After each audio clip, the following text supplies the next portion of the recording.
এখানে আছে কাঁচা মিষ্টি কুমড়া, জাপানিজ পটল এবং শিম। আমি এখানে দিয়েছি রসুন, পেঁয়াজ এবং কাঁচামরিচ, একটু ভেজে নিচ্ছি। ইলিশ মাছ ভাজি করছে। ইলিশ মাছের কাঁটা দিয়ে ভেজিটেবল রান্না করা হবে।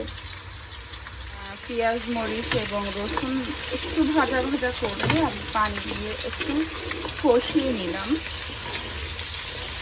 এখন আমি ভেজিটেবলগুলো সব দিয়ে দিব।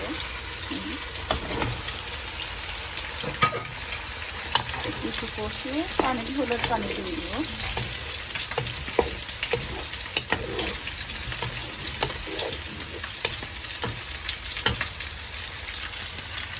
এদিকে মাছগুলি ভাজা হয়ে যাচ্ছে। মাছ দিয়ে দিয়েছি। তোমরা একটু কষিয়ে নিয়ে দেন হলুদ পানি দিয়ে দিব।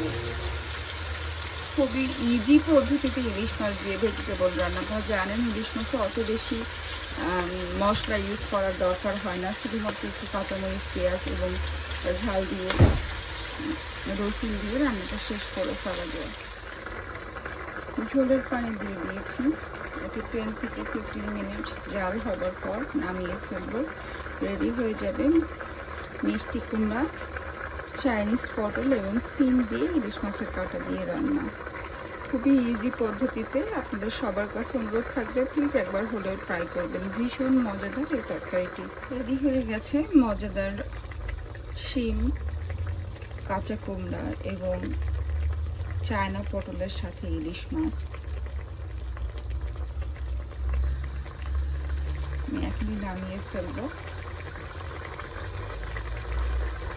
বাংলাদেশে আপনারা অনেকেই ঝিঙে খেয়ে থাকেন। ঝিঙের টেস্টটা হচ্ছে চায়না পটলের টেস্টও ঝিঙের মতো, দেশি ঝিঙের মতো। আশা করি আপনাদের সবার ভালো লাগবে। সবাইকে অসংখ্য ধন্যবাদ। Thank you.